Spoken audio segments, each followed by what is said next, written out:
Hello guys, कैसे हो? ये है द प्लेयर मनहुआ का तीसरा पार्ट। मैंने दूसरा और पहला पार्ट मेरे चैनल पे अपलोड कर दिया है और ये पार्ट भी जल्दी अपलोड हो जाएगा। तो चलिए एक्सप्लेन शुरू करते हैं और प्लीज़ लाइक एंड सब्सक्राइब कर देना और कमेंट करना, मैं आप सबकी कमेंट पढ़ूंगा। और प्लीज़ बताना मेरा एक्सप्लेनेशन कैसे लगा और आपके पास कोई मानो अच्छा मानो है तो रिकमेंड करना, मैं इसको ज़रूर एक्सप्लेन करने की कोशिश करूँगा। तो चलिए शुरू करते हैं। और शुरू करने से पहले एक बात, आज मैंने अपने मम्मी और पापा को ये कह दिया है कि 6 महीने के अंदर मैं सिल्वर प्ले बटन ला के दूँगा उन्हें।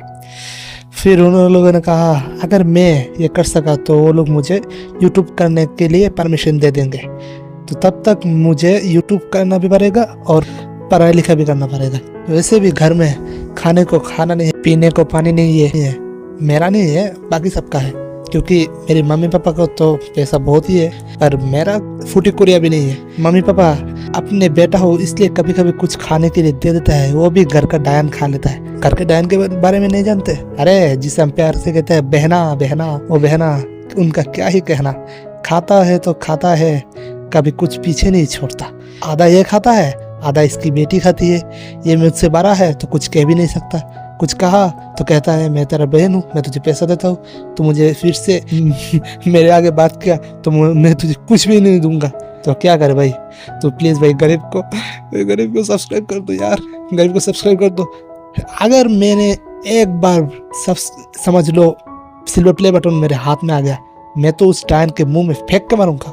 तो इसलिए चलो सब्सक्राइब करते हैं, सब्सक्राइब कर दो और चलिए एक्सप्लेनेशन शुरू करते हैं। और भाई सिर्फ कमेंट में नेक्स्ट पार्ट मत करना यार, तुम कुछ अच्छी चीज़ें भी कहे ना, मोटिवेशन देना यार, अच्छा लगेगा, दुआ करूँगा दिल से। चलो बहुत ही ज़्यादा बकवास हो गए, अब स्टोरी कंटिन्यू करते हैं लास्ट पार्ट से। हमें दिखा है वही जेल जिस जेल में हमारे एमसी और एक्सकैलिबर को लॉक करके रखा हुआ था। फिर हमें हमारा एमसी और एक्सकैलिबर दिखाया जाता है जो जेल के अंदर बैठा हुआ था। तभी सियोल जिनियो कहता है यहाँ का सिक्योरिटी बहुत ही ज़्यादा टाइट है ना? एक्सकैलिबर तुमने बहुत अच्छा किया, उस टाइम पर तुमने एक साथ बहुत सारे आदमी को हरा दिया था और उस प्लेयर का नाम क्या था? रान। हाँ, अगर हम दोनों ने अच्छे से एक अटैक करता तो वो उससे हम आराम से हरा देते। फिर एक्सकैलिबर को दिखाई जाती है जो कुछ भी नहीं कहती और सिर्फ ऐसे एक सांस फैलती है। अगर आप समझदार हो आपको पता ही होगा इंसान कब ऐसे रिएक्ट करते हैं। फिर हमारा एमसी दिखाया जाता है जो बहुत ही ज़्यादा घबराया हुआ था और सोचता है मुझे पता है वो बहुत गुस्से में है, पता नहीं वो मुझे कब पकड़ के पीटना शुरू कर दे। मैं उसे ब्लेम नहीं करता, अगर मैं उसके जगह पर होता तो मैं भी ऐसे ही रिएक्ट करता। अगर मैं उस टाइम उन लोगों की परवाह ना करता तो हम ज़रूर जीत जाते। फिर वो अपनी सर पीटने लगता है दीवार में और कहता है मैं बहुत ही बड़ा लूज़र हूँ, मुझे मर जाना चाहिए था। तभी एक्सकैलिबर उसे बुलाती है। फिर वो कहता है हाँ बताओ। तभी एक्सकैलिबर कहती है आई एम सॉरी। ये देख के तो हमारे एमसी भी बहुत ही ज़्यादा शौक हो जाता है और सोचता है क्या मैं सपना देख रहा हूँ? फिर वो पूछता है तुम क्या मुझसे माफी मांग रहे हो? पर क्यों? क्या तुम ऐसा इसलिए कर रही हो क्योंकि तुम चाहती हो मैं अपना गार्ड डाउन कर दूँ और तुम मुझे पकड़ के मुझे कूट सको? फिर एक्सकैलिबर कहती है मैं माफ़ी मांग रही हूँ क्योंकि मेरे वजह से सब शुरू हुआ था, मैंने फाइट स्टार्ट की थी और इसलिए सब कुछ उल्टा सीधा हो गया। फिर हमारा एमसी दिखाया जाता है जिसके सर पे ऑलरेडी उसके कर्म का फल उठ चुका था। फिर एक्सकैलिबर कहती है मैं सिर्फ सॉरी के इसको ख़त्म नहीं करने वाली, मैं उसका फुल रिस्पॉन्सिबिलिटी लूँगी। अब यहाँ पर मेरे चेहरे पर मुझे मारो। फिर हमारा एमसी कहता है मैं तुम्हें मारूं? एक्सकैलिबर कहती है हाँ मारो मुझे। फिर हमारा एमसी सोचता है क्या यह पागल हो गया है, इसके सर की कोई नट बोल्ट ढीला हो गया है? क्या यह चाहता है मैं इसे मारूं फिर ये मुझे पीट सके? फिर हमारा एमसी कहता है लीबर, मुझे तुम्हें लीबर बुलाने दो क्योंकि तुम्हारा नाम बहुत ज़्यादा लंबा है एक्सकैलिबर, ये कहने में बहुत ज़्यादा मुश्किल होता है, इसलिए मैं तुम्हें लीबर बुलाना चाहता हूँ। क्या यह सुनने में अजीब लगता है? फिर लीबर कहती है कोई बात नहीं, तुम मुझे जो दिल चाहे वो बुलाओ, मुझे इससे कोई फ़र्क नहीं पड़ता। मैं पहले ही बता दूँ सामने जाकर अगले चैप्टर में उसका नाम लीबर से केली हो जाती है, क्योंकि लीवर कहने में भी अजीब लगता है क्योंकि लीवर का मतलब तुम्हारे पेट में जो लीवर है वो सुना देता है, इसलिए उसकी नाम केली पड़ जाती है। फिर केली द्वार में नॉक करती है और कहती है पर इससे भी ज़्यादा इम्पोर्टेंट है, चलो इस जगह से निकलते हैं। तभी सीन शिफ्ट होता है और हमें जेल का एंट्रेंस दिखाया जाता है जहाँ पर दोनों गार्ड्स सो रहे थे। तभी कोई इन दोनों गार्ड से कहता है लगता है बहुत ही ज्यादा मेहनत कर रहे हो। तभी ये दोनों गार्ड उठ जाते हैं और कहते हैं सर रान एंड सर दीन, आप दोनों यहाँ पर क्या कर रहे हैं। तभी दीन कहता है क्या मतलब हम यहाँ पर क्या कर रहे हैं, सालो क्या हम तुम्हें यहाँ पर सोने के लिए पैसे देते हैं। तभी ये दोनों गार्ड कहते हैं हम माफ कर दीजिए सर, हम सिर्फ थोड़ा सा थक गए थे। तभी डीन कहता है हाँ हाँ समझ गए, तुम्हारी नींद देख के समझ आता है कि आसपास बहुत ही ज्यादा शांति है। तभी रान कहता है शांति तो मैं उनको बाद में दिखाऊंगा। फिर डीन पूछता है ये सब छोड़ो, वो दोनों कहाँ है। फिर वो गार्ड कहता है वो दोनों। तभी अचानक से बहुत ही बड़ा धमाका होता है जेल में और बहुत ही बड़ा गड्ढा हो जाता है। फिर डीन कहता है वाह बढ़िया है, इतना बड़ा होल कर दिया। तभी दिखाया जाता है केली हमारे एमसी को पकड़ के भाग रही है। तभी रान को दिखाया जाता है जो एक टेक्निक यूज करता है। तभी दिखाया जाता है केली और हमारा एमसी जमीन में गिर जाता है। फिर हमारा एमसी सोचता है मैं अपना हाथ हिला सकता हूँ पर बॉडी नहीं। इसका मतलब जिस चीज के वजह से हम बहुत ही ज्यादा भारी फील कर रहे हैं वो हमारे कपड़े हैं। फिर रान कहता है हार मान जाओ, मैंने तुम्हारे कपड़े को मार्क कर दिया है। इसका मतलब आधा दिन के लिए मैं तुम्हारे कपड़े को कभी भी चाहूँ तो भारी और हल्का कर सकता हूँ। तभी हमारा एमसी कहता है हम कोई लुटेरे वुटेरे नहीं है, हम सिर्फ यहाँ पर टावर को क्लाइम करने के लिए आए हैं। फिर रान कहता है टावर में चढ़ने आए हो, इस विलेज में तुम्हारे जैसे हजारों लोग भरे पड़े हैं जो इस हेविली टावर ऑफ टेरेनियम में चढ़ना चाहते हैं। तुम लोग कुछ नहीं हो, सिर्फ कीड़े हो, कीड़े जो लाइट को देखकर उसकी तरफ अट्रैक्ट होता है। अगर तुम सच में टावर चढ़ना चाहते हो तो यहाँ पर बहुत सारे रीजन है तुम्हें हार मानने के लिए। इस टावर में मेरे जैसे हजारों प्लेयर्स है, तुम दोनों तो मेरे सामने खड़े भी नहीं हो सकते, जीतना तो दूर की बात है, और तुम्हारे लिए इस टावर को चढ़ना नामुमकिन है। तभी डीन कहता है अरे चुप करो यार, मुझे इससे बात करना दो पहले। उसके बाद डीन पूछता है क्या तुम सियोल जिनह्यू हो। फिर सियोल जिनह्यू कहता है क्या तुम वही आदमी हो जिसका हाथ काट गया था। फिर डीन कहता है हाँ, तुमसे फिर से मिलकर अच्छा लगा, मेरा नाम डीन है और मैं इस विलेज का किंग हूँ। फिर सियोल जिनह्यू सोचता है ये बहुत ही ज्यादा बुरा हुआ, एक से ही निपटना बहुत मुश्किल है, अब तो दूसरा आ गया वो भी किंग। फिर वो कहता है तुम हमारे साथ क्या करना चाहते हो, और सोचता है मैं बहुत ही ज्यादा थका हुआ। फिर उसके आंखें धीरे धीरे बंद हो जाता है और वो वहीं पर ही बेहोश हो जाता है। फिर कुछ वक्त बाद का सीन दिखाया जाता है। फिर हमें दिखाया जाता है एक दादी जी और एक लड़की हमारी सियोल जिनह्यू को हम सबकी मम्मी की फेवरेट हेयर स्टाइल देती है। हमारा सियोल जिनह्यू सोचता है ये मैं कहाँ फंस गया। तभी कुछ बच्चे दिखाए जाते हैं जो कहते हैं बड़े भाई आप बहुत ही ज्यादा बेवकूफ लग रहे हो इस हेयर स्टाइल में। दूसरा बच्चा कहता है आपका कपड़ा भी बहुत ही ज्यादा अजीब है। तभी सियोल जिनह्यू कहता है बच्चे तेरी माँ की तभी केली कहती है सियोल जिनह्यू जाओ और कुछ खा लो। फिर सियोल जिनह्यू पूछता है यहाँ पर क्या हो रहा है, हम कहाँ है। तभी केली कहती है तुम्हें भी नहीं पता, मुझे भी नहीं पता। फिर सियोल जिनह्यू कहता है मजाक मत करो, चलो यहाँ से भागते हैं, वो मॉन्स्टर हमें पकड़ने से पहले ही। तभी कोई कहता है मॉन्स्टर से तुम्हारा क्या मतलब है। तभी पीछे रान को दिखा जाता है जो इस तरह देख रहा था जैसे मेरे डैड मुझे देखता है जब मेरा रिजल्ट आता है। तभी रान कहता है क्योंकि अब तुम उठ चुके हो चलो मेरे साथ, सर डीन तुम्हें देखना चाहते हैं। तभी दिखाया जाता है सियोल जिनह्यू रान को फॉलो करता है और डीन के कमरे के सामने आ जाता है। तभी रान कहता है अंदर जाओ, सर डीन तुम्हारे लिए इंतजार कर रहे हैं। फिर डीन कहता है तुम आ गए सियोल जिनह्यू, तुमने तो मुझे सरप्राइज ही कर दिया था उस दीवार को तोड़ के। तुम्हें पता है इस जेल का दीवार तोड़ना आसान नहीं है, क्या तुम इसी स्किल से ही नागी के एब्सोल्यूट डोमेन के अंदर चले गए थे। ये सुन के सियोल जिनह्यू बहुत ही ज्यादा शौक हो जाता है। फिर डीन कहता है क्या तुम मुझे नहीं बताओगे ये किस तरह का स्किल है। फिर सियोल जिनह्यू बहुत ही ज्यादा घबरा जाता है और सोचता है क्या मैं उसे बता दूं, क्या मैं उसे बता दूं कि ये मेरा पावर सब कुछ गॉड से आता है, अगर वो मुझे नहीं विश्वास किया तो। फिर डीन कहता है यार इतना घबरा क्यों रहे हो, कोई बात नहीं अगर तुम मुझे बताना नहीं चाहते तो। फिर हमारा एमसी पूछता है क्या तुम गुस्सा नहीं हो। फिर डीन कहता है गुस्सा क्यों होगा, ये तो नॉर्मल है, तुम तुम्हारा स्किल छुपाने की कोशिश करोगे। फिर सियोल जिनह्यू पूछता है तो तुमने पूछा क्यों। फिर डीन कहता है क्योंकि मैं क्यूरियस था। फिर सियोल जिनह्यू सोचता है ये बंदा। फिर वो पूछता है तो तुमने यहाँ पर मुझे बुलाया ही क्यों। फिर डीन कहता है हाँ मैं तो उसके बारे में भूल ही गया था।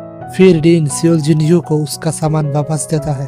फिर सियोल जिनह्यू पूछता है क्या इसका मतलब अब लोग मुझे जेल में नहीं डालोगे। फिर डीन कहता है हाँ तुम लोग अब फ्री हो, हमें पता चला है यहाँ पर तुम दोनों की गलती नहीं थी, हमें और दादाजी ने बताया है कि तुम लोग रेड हुड के मेंबर्स नहीं हो। फिर वो ये भी कहता है तुम्हारे वजह से उसके दोस्त अभी भी जिंदा है। फिर डीन पूछता है तुमने कहा था तुम टावर चढ़ना चाहते हो, क्या मैंने सही कहा? फिर सियोल जिन्यू कहता है हाँ तुमने सही कहा। फिर डीन पूछता है क्या तुम मुझे बता सकते हो क्यों तुम टावर चढ़ना चाहते हो? फिर सियोल जिन्यू कहता है मैं फर्स्ट रैंक कर नागी को डिफीट करना चाहता हूँ। ये सुन के डीन के साथ रान भी बहुत ही ज्यादा हैरान होता है। तभी डीन सियोल जिन्यू को बुलाता है और कहता है क्या तुम बाहर देख सकते हो? तभी सियोल जिन्यू बाहर देखता है और बहुत ही ज्यादा हैरान हो जाता है। फिर डीन कहता है सियोल जिन्यू क्या तुम वो बिल्डिंग्स देख सकते हो टावर के पीछे? वो सब बिल्डिंग गिल्ड अवालोन के नीचे काम करता है और गिल्ड अवालोन डायरेक्ट नागी के अंडर काम करता है। इसका मतलब तुम समझे, नागी असल में इस गिल्ड का गिल्ड मास्टर है। फिर सियोल जिन्यू को समझ आता है असल में उसने पूरी गिल्ड अवालोन के साथ वार डिक्लेयर कर दिया है। अगर उससे नागी को हराना है इसका मतलब नागी का पूरा अवालोन गिल्ड को हराना है। फिर सियोल जिन्यू सोचता है क्या मैं ये कर भी सकता हूँ, मेरे जैसा एक लूजर, एक हाई स्कूलर? तभी डीन कहता है लगता है तुम्हें कुछ मोटिवेशन की जरूरत है।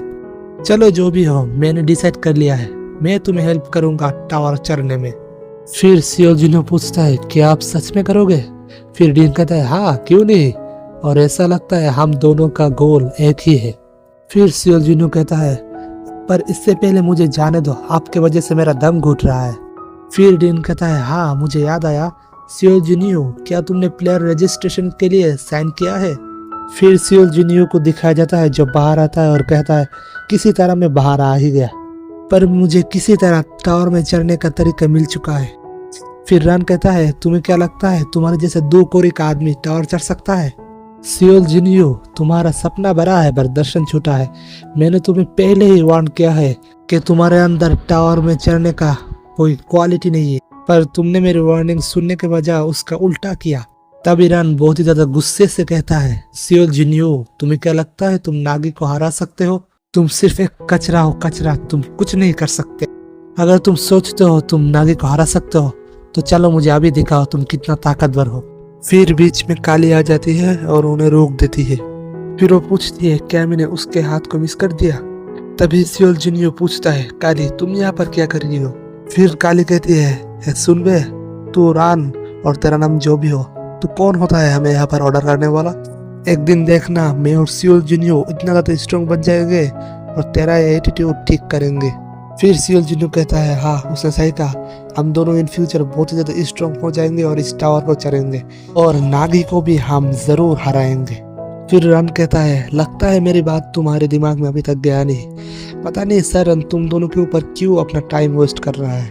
चलो ठीक है मैं भी देखूंगा तुम दोनों कितना आगे जाते हो, तुम दोनों को मेरी बात ना सुनने पर पछतावा होगा। फिर सीन शिफ्ट होता है और हमें कुछ वक्त बाद का सीन दिखाया जाता है जहाँ पर दिखाया जाता है केली एंड सियोल जिन्यू कहीं पर आए हैं। फिर सियोल जिन्यू कहता है लगता है यही जगह है। तभी केली कहती है लगता है क्या यही है? तो इस जगह के बारे में सर डी ने बात किया था, टावर के अंदर जाने का दरवाजा। तभी कोई कहती है लगता है सभी कैंडिडेट्स आ गया है, तो चलो हम हमारा प्लेयर कैंडिडेट सिलेक्शन टेस्ट शुरू करते हैं। फिर हमें कुछ वक्त आगे का सीन दिखाया जाता है। फिर सियोल जिन्यू कहता है ये बहुत बुरा है, हमें पता नहीं है टेस्ट कहाँ पर हो रहा है। फिर केली कहती है अगर तुम्हें पता नहीं है टेस्ट साइट कहाँ है तो तुम मुझे यहाँ हुआ भागा क्यों रहे हो? फिर सियोल जिन्यू कहता है मुझे लगा था मैं उसे बहुत आसानी से ढूंढ लूंगा। एक काम करते हैं, चलो चलो वो लोगों को फॉलो करते हैं जो टेस्ट साइट की तरफ जा रहे हैं। फिर केली कहती है तो हम उन लोगों को पहचानेंगे कैसे? फिर सियोल जिन्यू कहता है हाँ यही तो मैं सोच रहा हूँ। उसके बाद केली कहती है सच में तुम कोई काम का नहीं हो। तभी कोई कहता है मास्टर क्या हम उन दोनों को मार डाले? फिर एक आदमी दिखाया जाता है जो कहता है धीरज जनरकान, अभी तक टाइम नहीं हुआ है। फिर जनरकान कहता है आप सिर्फ मुझे एक बार ऑर्डर दीजिए, आपको तो पता है मुझे खून कितना पसंद है। फिर केली सोचती है क्या ये आदमी पागल है? फिर केली कुछ देखती है और सियोल जिन्यू को भी देखने के लिए कहता है। दिखाया जाता है बहुत ही ज्यादा डरावने और अजीब से लोग यहाँ हुआ बैठे हुए हैं। फिर केली कहती है क्या तुम इन जैसे पागल लोगों को फॉलो करना चाहते हो? चलो घर जाते हैं। तभी कोई सियोल जिन्यू को पीछे से बुलाता है और कहता है तुम रास्ते के बीच में खड़े हो, हट जाओ। फिर वो दोनों इस अजीब से आदमी को रास्ता दे देता है। तभी केली कहती है मास्टर सिर्फ मुझे कहो या मैं इन दोनों को मार डालूं। तभी सियोल जूनियर कहता है धीरज बच्चे धीरज। फिर सियोल जूनियर कहता है फिर ऐसे ही हम उन्हें फॉलो करते करते यहाँ पर आ गए। फिर केली कहती है भगवान का शुक्रिया यहाँ पर कुछ नॉर्मल लोग भी है, मुझे तो लगा था मुझे उस पागल के साथ ही टेस्ट देना पड़ेगा। तभी सियोल जूनियर कहता है हाँ पहली बार तुम्हारे साथ मैं एग्री कर रहा हूँ। फिर सियोल जूनियर सोचता है कि आया सब लोग मेरे जैसा ही एग्जाम देने आए हैं। फिर हमें इस लड़की के बारे में बताया जाता है, इसका नाम मोमो है और ये एक इंस्ट्रक्टर है। फिर मोमो कहती है लगता है सभी कैंडिडेट्स आ चुके हैं, अब चलो एग्जाम शुरू करते हैं। फिर फ्लैशबैक दिया जाता है जहाँ पर सियोल जूनियर डीन से पूछता है तो हमारा एग्जाम कैसे लेगा वो लोग। डीन कहता है ज्यादा कुछ नहीं, तुम्हें सिर्फ दिखाना पड़ेगा तुम स्पेशल हो। तुम्हें ज्यादा कुछ नहीं सिर्फ दिखाना पड़ेगा तुम स्पेशल हो। अरे टेंशन मत करो, टेस्ट इजी है इजी। फिर मोमो को दिखाई जाती है जो कहती है फेल फेल फेल फेल। पता नहीं पर मुझे लगता है मेरा एग्जाम का रिजल्ट ऐसा ही होगा। फिर सियोल जूनियर कहता है ये तो जो डीन कहा इससे उल्टा है। फिर केली कहते हैं हाँ वो तो अपनी मन मर्जी कर रही है। फिर सियोल जूनियर कहता है अगर वो ऐसी कर रही है तो इसका पीछे तो कोई मतलब होगा। तभी मोमो को दिखाई जाती है जो एक मोटा कैंडिडेट के सामने आती है। फिर मोमो कहती है अबे मोटे तू मेरी तरफ इस तरह क्यों देख रहा है, अपनी नजर नीचे कर, मैं एक इंस्ट्रक्टर हूँ और तू सिर्फ एक कैंडिडेट है। फिर वो मोटा कहता है आई एम सॉरी। सॉरी? तू सॉरी किसे बोल रहा है, तुझे क्या लगता है मैं तेरा कोई फ्रेंड हूँ? फिर वो मोटा कहता है असल में मैं ऐसा कहना नहीं चाहता था। फिर मोमो कहती है अच्छा ऐसी बात है, तुम जितने लोग इस मोटो के पीछे खड़े हो सब लोग फेल। फिर सब लोग उस मोटे को गाली देने लगता है मोटे तेरी वजह से हम फेल हो गए, तेरी तो। तभी कोई चिल्ला के कहता है इंस्ट्रक्टर अब हमें ऐसे फेल नहीं कर सकते, हमें एक चांस तो दीजिए। फिर मोमो कहती है चांस, चलो तुम्हें एक चांस देते हैं। तभी वो अपनी एक टांग ऊपर उठाता है, ये नजर मत लगाना हरामी हो, तुम्हारी भाभी है। फिर वो अपने पैर जमीन पे बहुत ही ज्यादा जोर से मारती है और बहुत ही बड़ा धमाका होता है। फिर डीन को दिखाया जाता है जो कुछ खा रहा था, फिर धमाके की वजह से उसके गले में फंस गया। फिर डीन कहता है जैसा मैंने सोचा था ये टेस्ट तो स्मूथली जाने नहीं वाला। फिर मोमो को दिखाई जाती है जो एक बहुत ही बड़ा पत्थर के गोलम के ऊपर है। फिर हमें मोमो के बारे में बताया जाता है मोमो क्लास गोलम मैनिपुलेटर, वो भी एक प्लेयर है। तुम्हारा चांस ये है कि मैं जो कहूंगी तुम्हें वही सुनना पड़ेगा। अगर किसी को कोई प्रॉब्लम है मैं यहाँ पर खड़ी हूँ, आके मुझे रोको। अगर तुम्हें समझ आया है जो लोग फेल हो चुके हैं तुम घर जाओ और बाकी लोग तुम एक लाइन में खड़े हो जाओ। फिर मोमो कहते हैं यहाँ पर एक अच्छा कैंडिडेट नहीं है, सब बेवकूफ भरे पड़े हैं। तभी कोई कहता है क्या तुम मेरे साथ मजाक कर रहे हो? फिर हमें दिखाया जाता है वो हमारी प्लेयर है, इसका मतलब ये नहीं वो अपनी जो मन चाहे वो करेगी। उससे क्या लगता है हम इतने आसानी से हार मान जाएंगे? तभी सियोल जूनियर कहता है केली शांत हो जाओ। तभी केली गुस्से से कहती है चुप करो बेवकूफ, हम यहाँ प्लेयर बनने आए हैं, अगर हमें दूसरे प्लेयर की मनमानी सुनना पड़े तो मुझे नहीं बनना प्लेयर। सियोल जूनियर तुम कुछ बोलो। तभी मोमो केली के सामने आ जाती है और कहती है लगता है तुम दोनों को अभी तक समझ में नहीं आया मैंने क्या बताया है। अगर तुम इतना ज्यादा कॉन्फिडेंट हो तो आ जाओ, मैं भी देखता हूँ अगर तुम मेरा बाल भी बांका कर सको तो। फिर केली कहती है अगर मैंने तुम्हारा बाल पकड़ लिया तो तुम्हें हमें पास करना पड़ेगा। केली एंड सियोल जूनियर का इंस्ट्रक्टर को गुस्सा दिलाना कैंडिडेट्स के ऊपर दो तरह से इम्पैक्ट करता है, एक पॉजिटिव दूसरा नेगेटिव। उन दोनों का ये गुस्सा दिलाना बाकी कैंडिडेट्स को फिर से कॉन्फिडेंस देता है। फिर मोमो कहती है तुम खड़े क्यों हो, मेरे ऊपर अटैक करो। तभी केली कहती है तुम करो पहले। फिर मोमो कहती है क्या तुम मेरा अटैक झेल भी सकोगी? तभी केली कहती है करके देखो, झेलूंगा भी और पीटूंगा भी। फिर सियोल जूनियर कहता है अरे फाइट करने की क्या बात है, चलो बात करके सब कुछ खत्म करते हैं। तभी अचानक से बहुत ही बड़ा धमाका होता है। भाई तुम सियोल जूनियर का मुंह देखो, इसके गुटे मुंह। फिर कोई चिल्ला के कहता है यहाँ पर अभी क्या हुआ? फिर दिखाया जाता है किसी ने मोमो की गोलम को तोड़ डाला था। तभी दिखाया जाता है कोई कहता है मैं फेल हो गया, मेरे साथ मजाक मत करो, अब मैं तुम्हारा टेस्ट लूंगा इंस्ट्रक्टर। फिर हमें दिखाया जाता है वही लड़का जो कह रहा था वो सियोल जूनियर और केली को मार डालेगा। फिर केली एंड मोमो कहती है अबे इसे क्या चाहिए? फिर ये अपने पपेट को कहता है उन सबको मार डालो जनरल खान। फिर मोमो कहती है क्या रे बच्चे तुझे फेल कर दे इसलिए तू इतना अपसेट है? तुम सब लोग सेम हो जो खुद के बारे में ही सोचता है। फिर मोमो कुछ देख कर हैरान हो जाती है। हमें सियोल जूनियर दिखाया जाता है जो उस लड़के की तरफ भागता है। फिर वो केली से कहता है केली तुम एक्सकेलिबर में बदल जाओ, ऐसे चलता रहा तो सभी लोग मर जाएंगे। फिर केली मोमो को मिडिल फिंगर दिखाती है और कहती है तुम्हें बाद में देखता हूँ। फिर दिखाया जाता है कोई अजीब सा लड़का हमारे एमसी के सामने चला जाता है और कहता है तुमने तो अपना मजा ले लिया, अब मुझे भी मजा लेने दो, अब सिर्फ यहाँ से देखो मैं क्या करता हूँ। तभी नरेटर कहता है सियोल जुनियो एक चीज भूल गया, जो इंसान उसके आसपास है वो लोग को उसकी प्रोटेक्ट करने की जरूरत नहीं, क्योंकि वो लोग खुद को प्रोटेक्ट कर सकते हैं। तभी उस पपेट का मास्टर दिखाया जाता है जो कहता है ये लड़का खुद को क्या समझता है, जाओ जनरकान उसे चीर फाड़ दो। पर जनरकान क्या चीर फाड़ करेगा, हमारे भाई तो च्युइंगम खा खा के जनरकान को ही चीर फाड़ देता है। फिर ये 2 उंगली दिखा के कहता है विक्टोरी। फिर हमें उसके बारे में बताया जाता है उसका नाम पेस्टिस है और एक टेस्ट टेकर प्लेयर है। तभी केली कहती है मुझे भी फाइट करना है। फिर सियोल जुनू कहता है अमेजिंग, उसने ऐसा कैसे किया। फिर हमें वही लड़का दिखाया जाता है जिसका जनरकान का तो जान ही निकल गया था। फिर ये चिल्ला के कहता है हट तेरी बहन की जनरकान, मजाक नहीं कर रहा हूँ, सच में यही कहा है। फिर कोई पीछे से कहता है क्या तुम्हें एक बच्चे जैसे हरकतें करना बंद कर देना नहीं चाहिए। फिर ये पीछे मुड़ के बोलता है कौन है बे। फिर हमें एक लड़की दिखाया जाता है जिसका नाम है किना लिलिट, हम उसे किना बुलाएंगे, अगर लिलिट कहने जाओ तो मुझे ले बाहर आता है। फिर किना कहती है मैं भी तो तुम्हारी तरह एक एग्जाम देने आया हूँ, अब ये सब बंद करो और घर चले जाओ। फिर वो लड़का कहता है तू कौन है मुझे ऑर्डर देने वाली। फिर किना कहती है ये ऑर्डर नहीं ये वार्निंग है, नीचे देख सभी प्लेयर्स तेरे ऊपर भड़का हुआ है, अगर तू नीचे गया वो लोग तुझे इतना मारेंगे कि तू तेरी जगरनॉट की तरह तेरी भी जान चले जाएगी, सॉरी जनरकान। फिर नीचे से हमें प्लेयर्स को दिखाया जाता है जो लोग कहते हैं तू एक बार नीचे आ, तेरे जो खातिरदारी करेंगे ना हम। फिर ये चिल्ला के कहता है तुम सालों रुको, मैं फिर आऊंगा और तुम सबकी चटनी बना दूंगा। तभी इसे गार्ड्स पकड़ के ले जाने लगता है। फिर ये चिल्ला के कहता है मैं तुम सबको श्राप देता हूँ, तुम सबकी शादी नहीं होगा, अगर मैं मर जाऊँ तो भूत बन के तेरे सपने में आऊंगा, तुझे डराऊंगा, तेरे बच्चे को डराऊंगा, इसका बच्चे को भी डराऊंगा। फिर हमें पेस्टिस दिखाया जाता है जो कहता है ये साला क्या बात कर रहा है। फिर केली कहती है क्या मैं इसे 2 मुक्का दे के आऊँ। तभी सियोल जुनू कहता है जरूरत नहीं है, ये मुक्का ऐसे ही खाएगा। तभी कोई मोमो को पूछता है अब हम क्या करेंगे, हमें क्या फिर से टेस्ट देना पड़ेगा। हमें दिखाया जाता है ये वही मास्क मैन है। फिर दूसरे कैंडिडेट्स भी कहते हैं हाँ अब हम क्या फिर से टेस्ट देना पड़ेगा। फिर दूसरा कहता है नहीं मुझे लाइन में और खड़ा नहीं होना, मेरे पैर दर्द कर रहा है। सब कैंडिडेट्स ऐसे ही उल्टी सीधी बात करने लगते हैं। तभी मोमो कहती है लगता है तुम सबके पास बहुत ही ज्यादा कॉम्प्लेंट्स है।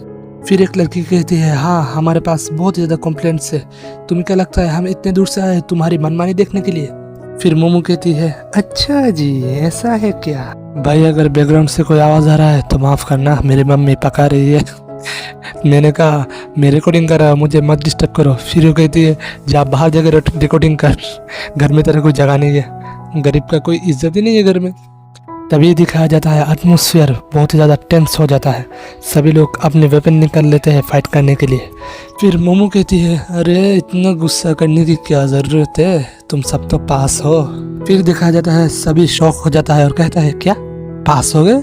फिर मोमो कहती है टेस्ट एकदम इजी है, मैं तुम्हारे सामने मनमानी करूंगी और तुम मेरे आगे विरोध करना, जो विरोध करेगा वही पास होगा। तभी किना कहती है ये थोड़ा अजीब नहीं है। फिर पेस्टिस कहता है क्या मतलब है तुम्हारा। फिर किना कहती है मेरा मतलब यहाँ पर लोग कुछ ज्यादा ही पास नहीं हो गए। फिर मोमो कहती है करेक्ट, यहाँ पर लोग कुछ ज्यादा ही पास हो गए और इसका रीजन है यहाँ पर कोई तो है जो सब लोगों को विरोध करने के लिए उत्साह दिया, इसलिए मैं दूसरा कंडीशन ऐड कर रहा हूँ, क्योंकि अगर मैं तुम सबको ऐसे ही पास करने दूँ तो हायर अप्स के सामने तो मुझे माफी मांगना पड़ेगा। फिर मोमो कहती है सुनो सियोल जुनू एंड केली, अगर तुम लोग मुझे कुछ ऐसा चीज दिखा दिया जिससे मैं सरप्राइज हो जाऊँ तो यहाँ पर सब लोगों को मैं पास कर दूंगी। यह सुन के सभी लोग बहुत ही ज़्यादा शॉक हो जाते हैं। चलो गाइस आज के लिए इतना ही, मैं भी बहुत थक चुका हूँ। यह तीसरा एपिसोड है, चौथा कल या परसों आ जाएगा। Thank you for watching and comment करना ज़रूर। और चलो तुम्हें कल और परसों मिलते हैं, तो तब तक पीस।